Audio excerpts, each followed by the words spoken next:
이 시간 은혜 받으실 하나님의 말씀은 출애굽기 32장 1절로 6절의 말씀이 되겠습니다. 제가 봉독해 올리겠습니다. 백성이 모세가 산에서 내려옴이 더디을 보고 모여 백성이 아론에게 이르러 말하되 일어나라 우리를 위하여 우리를 인도할 신을 만들라. 이 모세 곧 우리를 애굽 땅에서 인도하여 낸 사람은 어찌 되었는지 알지 못함이니라. 아론이 그들에게 이르되 너희의 아내와 자녀의 귀에서 금고리를 빼어 내게로 가져오라. 모든 백성이 그 귀에서 금고리를 빼어 아론에게 가져가매 아론이 그들의 손에서 금고리를 받아 부어서 조각칼로 새겨 송아지 형상을 만드니 그들이 말하되 이스라엘아 이는 너희를 애굽 땅에서 인도하여 낸 너희의 신이로다 하는지라.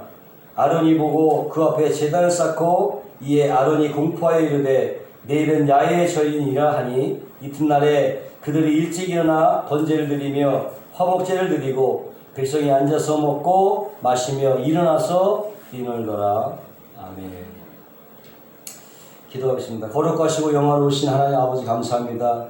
오늘도 거룩하고 복된 주일 하나님 앞에 나와 찬양하고 기도하고 말씀 듣게 하심을 감사합니다. 오늘도 하나님께서 성령으로 임하여 주옵시고 각자의 마음 가운데 하나님의 꿈과 비전을 갖는 귀한 시간 되게 하여 주옵소서. 예수님의 이름으로 기도하옵나이다. 할렐루야. 저는 오늘 본 말씀을 근거로 해서 황금의 신이라는 제목을 가지고 은혜를 나누고자 합니다.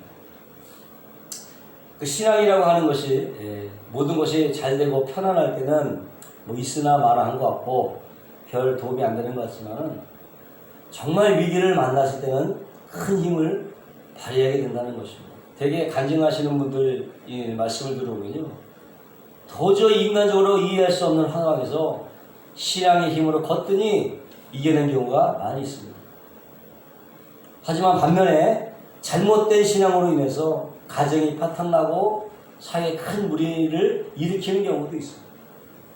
또 역사적으로 신앙 때문에 국가 간에 분쟁이 생기기도 하고 심지어는 신앙이라는 명목으로 대량 학살이 정당화되고 또 영웅시되던 그런 적도 있습니다. 다시 말씀드리면 전혀 양심의 가책도 없이 학살할 수 있는 것이 이른바 종교 이름으로 행하지는 그런 학살이었다는 거죠. 바로 신앙이 잘못된 방향으로 흘렀던 부작용들입니다. 오늘 본문에도 보면은 이렇게 신앙이 잘못된 방향으로 흐르는 바람에 개인뿐만 아니라 민족 공동체의 큰 위기가 빠진 것을 우리가 알 수 있습니다. 그 첫 번째 원인은 뭐냐? 영적 영양계 부재 때문이라는 것입니다. 1절에 보니까 백성이 모세가 산에서 내려옴이 더딤을 보고 모여 아론에게 이르러 말하되 일어나라 우리를 위하여 우리의 인도할 신을 만들라. 이 모세 곧 우리를 애굽 땅에서 인도해낸 사람이 어찌 되는지 알지 못함이라. 이렇게 기록하고 있습니다. 그러니까 모세가 하나님께 십계명을 받고자 시내산으로 올라간 후에 소식이 두절이 되어버렸어요. 일주일이 지나고 열흘 지나고 한 달이 지나도 아무 소식이 없는 거예요. 그럭저럭 40일이 지났는데도 여전히 강간무소식이었어요. 그래서 백성들 사이에서는 여러 가지 말이 수군되는 것입니다. 갈 때 먹을 것도 싸가지 않은데 굶어 죽었을 거라는 거. 그러니까 소식이 없지. 이런 얘기들이 퍼지면서 모든 것들이 달라지기 시작했어요. 사실 그들에게 있어서 모세는 하나님과 같은 존재예요. 어떻게 보면 좀 두려운 존재이기도 하죠. 어찌 보면 자신의 마음대로 하고 싶은 것을 하지 못하게 만드는 좀 성가신 존재로 여기기도 했습니다.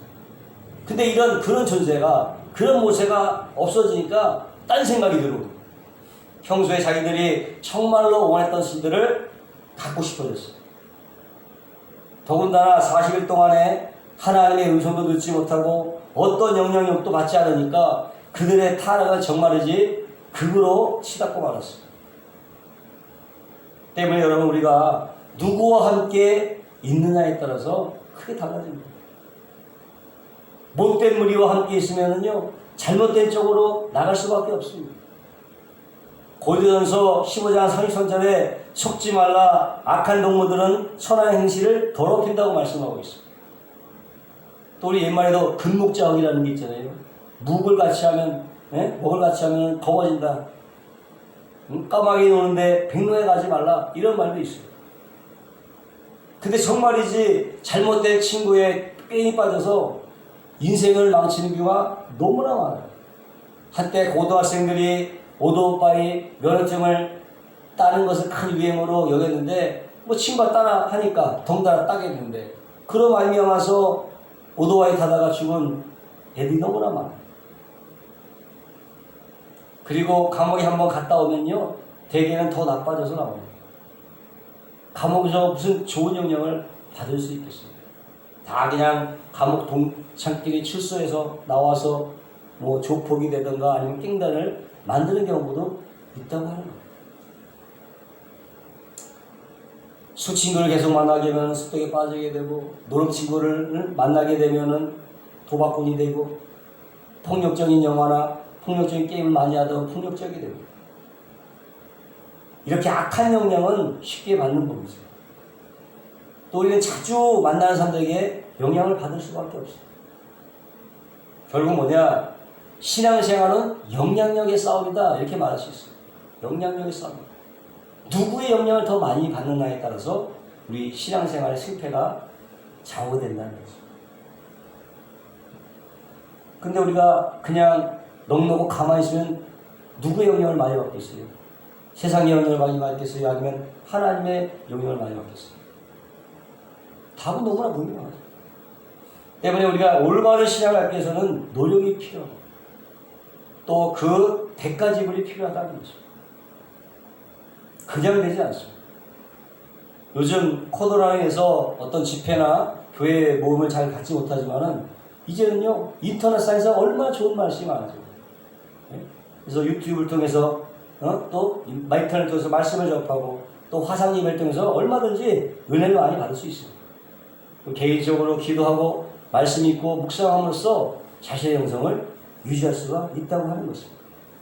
어쨌든 간에 세상의 영향을 줄이고 영적 영향을 높이기 위해서 애를 써야 된다고 하는 것입니다.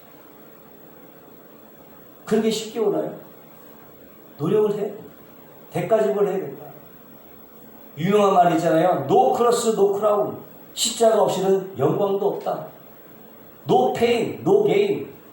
고통이 없이는 얻는 것이 없다. 이런 유명한 말이 있어요. 날마다 영적 영향력을 높이시기 위해 애를 쓰시기를 주의 이름으로 축원합니다. 두 번째 신앙이 잘못되는 원인은요. 인간 중심적 신앙 때문인 것입니다. 2절과 5절 내용은 이렇습니다. 모세가 40일간을 부지해서 영적 영향력을 못 주는 것도 문제였지만 아론의 태도가 더 큰 문제였어요. 아론은 모세보다 3살 많은 형이었어요. 모세의 대변이었고 앞으로 제사장이 될 그런 사람이었어요. 그런 아론이 다른 신을 만들어 달라고 하는 이 백성들의 요구를 거절하지 못하고 그냥 놔둘렀어요. 왜? 사람들을 두려워하는 인간 중심의 신앙인이었기 때문에.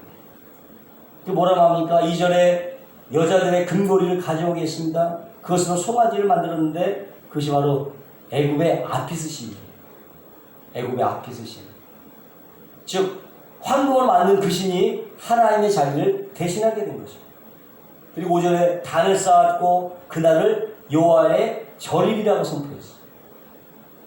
다시 말하면 단을 쌓고 우상을 섬기면서 마치 하나님께 예배하는 것 같이 했다는 것입니다. 무늬만이 예배죠. 무늬만 예배예요. 사실상 인간 중심적 신앙이라는 말 자체는 모습이죠. 말 자체가 모습이에요. 생각해보세요. 뜨거운 건 뜨겁지 차가우면 차가운 것이지 뜨거운 찬물이라는 게 있겠어요? 역설이라는 이런 말이 안 되는 거예요. 인간 중심으로 지난 자는 말 자체가 성립되지 않습니다. 만약에 있다면 결코 그것은 참 신앙이 될 수 없어요. 그런데 바로 아론의 신앙이 그런 신앙이었다는 거예요. 인간 중심적 신앙. 그러니까는 백성을 타락한 길로 이끌 수밖에 없는 거예요. 때문에 올바른 신앙이라고 하는 것은요, 내 생각대로 내 방식대로 하는 게 아니고 내 생각을 포기하고 하나님의 생각을 받아들이면서 참 신앙은 시작되는 줄로 믿습니다. 그렇지 않고 뭐 내 시직, 내 경험, 내 자존심을 고집하면요 결코 구원받을 수 없어요. 자신의 생각을 내려놔야 됩니다. 근데 왜 그렇게 쉬워요? 그러나 포기하지 않으면 신앙생활을 제대로 할 수가 없다는 거예요. 요나 선지자를 보세요. 하나님께서 요나를 불러서 적국인 아시리아의 수도 니느에 가서 회개의 메시지를 전파하라고 그랬어요. 하나님의 명령이 떨어졌어요. 근데 요나는 싫었죠. 왜? 적국이니까. 적국이 구원받는 걸 좋아할 사람이 누가 있겠어요? 난 싫어서 그래서 자기 생각대로 다시스로 전혀 반대의 길을 가려고 계획을 세웠어요. 그 어떻게 됐습니까?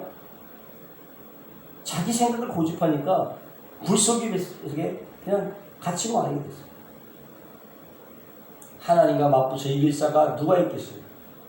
빨리 항복하고 하나님 뜻을 따르는 게 상식인 줄로 믿습니다. 네? 세계 헤비급 챔피언 타이슨하고 내가 싸움 붙었다고 보세요. 사는 길이 뭡니까? 항복해야지. 항복하는 게 상식이에요. 사는 길은 항복밖에 없는 거예요. 그게 최선의 선택이고 그 길만이 사는 길. 그럼에도 불구하고 우리는 여전히 인간 중심의 신앙을 고집하는 거예요. 왜? 내가 더 잘할 수 있다고 생각하니까. 아니면 내가 더 손해보기 때문에. 우리는 우리 한계를 분명히 깨달아야 되는 것입니다. 잠깐 동안은 잘 되는 것 같고 편한 것 같아도요, 나 중심의 신앙은 결국 망할 수밖에 없는 거예요.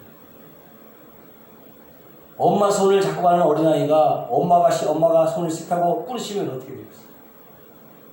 그냥 길을 잃어버린 거죠. 자기 고집대로 하면. 그럼 평생 부모 없이 살면서 부모를 찾다가 결국 못 찾고 부모를 그리하면서 눈물 짓고 그렇게 살아가는 거예요. 어머니 없는 인생이 됩니다. 그러므로 나 중심의 신앙을 포기하고 하나님의 중심의 신앙으로 올바로 서시기를 주의 이름으로 축원합니다. 세 번째, 우리 신앙이 잘못되게 되는 원인이 있다면 목전의 것에만 탐닉하기 때문입니다. 눈에 보이는 것만. 이스라엘 백성들은 아론의 지시를 따라서 금송아지를 만들었고요. 그 금송아지를 만들어서 하나님께 드리는 똑같은 번제와 화목제를 그 금송아지에게 드렸어요. 그리고 그 앞에서 막 먹고 마시며 뛰놀았어요. 이런 행위는요, 이방인들이 자기들의 신을 섬길 때 하는 행위들이에요. 술 잔뜩 마시고 뛰놀고 그러다가 마지막에 뭐예요? 공개적인 성회를 하는 거야. 이게 이방인의 제사 의식이었어요. 그들에게 뭐 내일은 전혀 문제가 되지 않죠. 자신들이 얼마나 끔찍한 일을 저지르고 있는지, 아니면은 이러한 자신들의 행위가 어떤 결과를 가져올지는 전혀 생각조차 않았어요. 오직 지금 먹고 마시고 즐길 때만 모든 관심을 쏟아부었어요. 이렇게 여러분, 목전의 것에만 탐닉을 하고 사는 사람만큼 비참한 것은 없습니다. 그런 사람들이 뭐라고 해요? 하루살이 인생이라고 해요. 하루살이 인생. 하루살이에는 내일은 단어가 없어요. 내일은 단어가 없어요. 농부가 가을 수확기를 생각하지 않고 봄과 여름에 실컷 즐기기만 하면 어떻게 됩니까? 아무것도 거둘 곳이 없죠. 그저 동네 사람 수확하는 것만 멀뚱멀뚱 바라볼 뿐인 거죠. 학생들이나 젊은이들이 미래를 전혀 준비 안 하고 살면 뭐가 있겠습니까? 학교 다니기 싫고 공부하기 싫고 그렇다고 무슨 특별한 기술 배우는 것도 아니고 매일매일 놀고만 지내면 그의 미래가 어떻게 되겠습니까? 너에게는 내일이 없어 라는 말만큼 더 비참한 말은 없는 거예요. 내일 다시 태양이 떠오른다고 반드시 내일 있는 것이 아니라 내일을 준비하는 사람이면 있다고 하는 것입니다.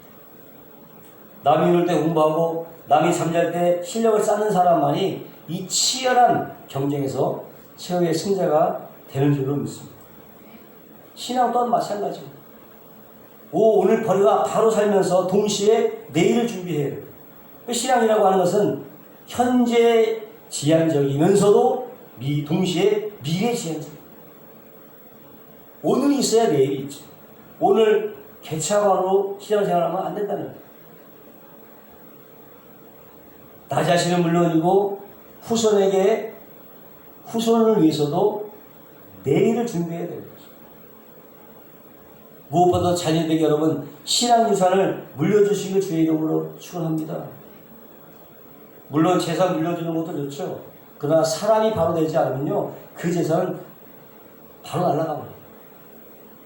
그러나 큰 재산을 물려주지 못해도 바른 신앙을 물려주면 그 신앙이 올바른 사람으로 이끌어지고 또 미래를 보장해 주는 줄로 믿습니다. 때문에 유산 중에 가장 가치 있는 유산은 바로 신앙 유산. 성경에 보면 디모데는요 그 외조모 로이스와 어머니 뉴디게로부터 신앙 유산을 물려받았어요. 사무엘도 그의 어머니 한나로부터 신앙 유산을 물려받았어요. 성호 오시든도 그 어머니 모니카의 신앙 유산을 물려받아서 탕자가 성자로 바뀌게 됩니다. 웨슬리 형제도 그 어머니 수잔나의 신앙 유산으로 한 세대를 바꾸는 위대한 인물로 쓰임받았습니다. 아멘. 또 전광 목사가 쓴 백악관을 기도실로 만든 대통령 링컨이라는 책이 있는데 링컨의 나이 10세 때 그 어머니가 세상을 떠나면서 학교 교육도 제대로 못 받았어요. 근데 그 어머니가 숨을 거두면서 링컨에게 늘 자신 있던 성경을 물려주면서 이렇게 얘기했다는 겁니다. 100에이커, 100은 12만 평이야. 100에이커의 땅을 물려주는 것보다 이 한 권의 성경책을 물려주는 것을 진심으로 기쁘게 생각한다. 그렇게 말씀하시더라고요. 나중에 링컨이 이 어머님에 관해서 회고하기를 내가 그를 잊지 못할 때부터 어머니는 날마다 성경을 읽어주셨고 날 위해 기도한 일을 쉬지 않으셨다. 지금도 통나무집에서 읽어주시던 성경 말씀과 그 기도 소리가 내 마음을 울리고 있다. 나의 오늘, 나의 희망, 나의 모든 것은 천사와 같은 나의 어머니께서 물려받은 것이다. 그렇게 회고하고 있다. 이렇게 링컨의 어머니는 아들의 내일을 위해서 큰 유산을 남겨줬습니다. 신앙 유산이 있습니다. 여러분 자손들에게 신앙을 유산으로 남겨주시기를 주의 이름으로 축원합니다. 이제 저는 결론을 내리겠습니다. 왜 우리의 신앙이 잘못될까요? 영적 영향을 제대로 받지 않고 세상의 영향을 받을 때 신앙은 잘못될 수 있습니다. 또 나 중심의 신앙, 인간 중심의 신앙을 가질 때에 신앙은 또 잘못 흐를 수가 있습니다. 세 번째, 내일을 생각하지 않고 목전의 것만 탐닉할 때 우리 신앙은 잘못될 수가 있는 거죠. 이 세 가지 사실 잘 기억하시고 유념하셔서 정말 참다운 신앙생활로 여러분의 미래를 여는 저와 여러분 되시기를 주님의 이름으로 축원합니다. 모든 가치관이 혼란한 이 시대에 우리의 신앙생활 또한 많은 혼돈 가운데 있습니다. 우리의 신앙이 왜 잘못됩니까? 영적 영향을 제대로 받지 못하고 나 중심의 신앙으로 목전의 것만 탐닉할 때에 신앙이 잘못될 수 있습니다. 우리가 마음의 새김으로 날마다 이 세 가지를 잘 유념해서 진정한 참다운 신앙생활 할 수 있도록 주께서 인도하여 주옵소서. 늘 말씀 읽고 기도하고 묵상함으로 성령 충만으로 인도하여 주옵소서. 감사하며 예수님의 이름으로 축복하고 기도합니다.